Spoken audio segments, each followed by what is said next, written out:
Bismillahirrahmanirrahim. Assalamualaikum warahmatullahi wabarakatuh. Alhamdulillahirabbil alamin.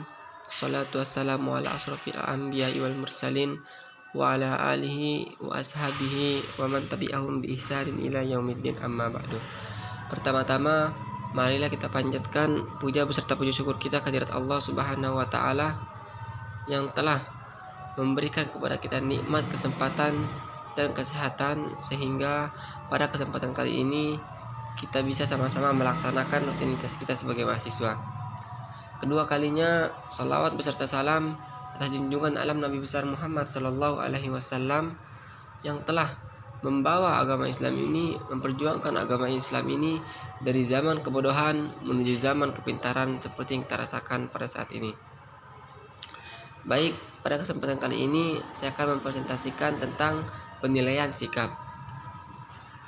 Penilaian sikap dalam berbagai mata pelajaran dapat dilakukan berkaitan dengan objek sikap sebagai sikap terhadap mata pelajaran, sikap terhadap guru mata pelajaran, sikap terhadap pres pembelajaran, sikap terhadap materi pembelajaran, sikap berhubungan dengan nilai-nilai yang ingin ditanamkan dalam diri siswa melalui materi tertentu.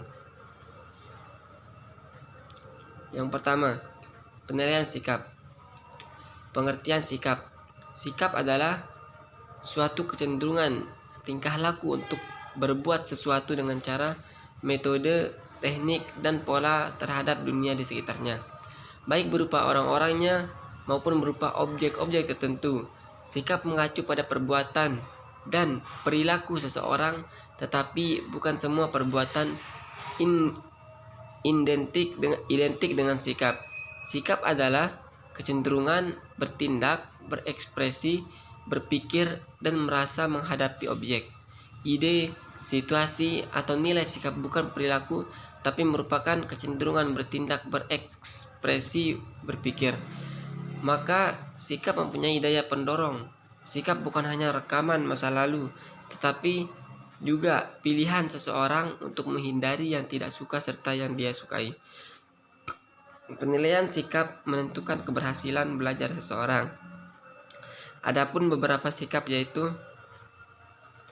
penilaian sikap menentukan keberhasilan belajar seseorang. Adapun beberapa sikap yaitu yang pertama, sikap relatif, yang kedua, sikap mengandung aspek evaluatif, yang ketiga adalah sikap timbul melalui pengalaman. Kemudian penilaian sikap dalam proses belajar di kelas. Komponen-komponen sikap. Sikap pada dasarnya terdiri atas 3 komponen, yaitu komponen afektif, yaitu perasaan yang dimiliki oleh seseorang atau penilaiannya terhadap suatu objek. Yang kedua, komponen kognitif adalah kepercayaan atau keyakinan seseorang mengenai objek.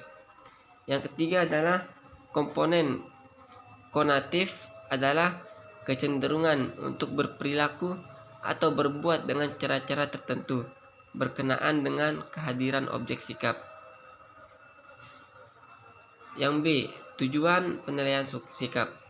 Untuk tujuan penilaian sikap yaitu untuk mendapat umpan balik baik bagi guru maupun siswa sebagai dasar untuk memperbaiki proses belajar mengajar dan mengadakan program perbaikan bagi anak didiknya untuk mengetahui tingkat perubahan tingkah laku anak didik yang dicapai, antara lain diperlukan sebagai bahan bagi perbaikan tingkah laku anak didik, pemberian laporan kepada orang tua, dan penentuan lulus tidaknya anak didik untuk menempatkan anak didik dalam situasi belajar mengajar yang tepat sesuai dengan tingkat pencapaian dan kemampuan serta karakteristik anak didik. Jadi tujuan penilaian sikap itu adalah untuk mengetahui bagaimana karakteristik peserta didik kepada setiap baik di setiap kalangannya atau teman-temannya maupun di kalangan guru.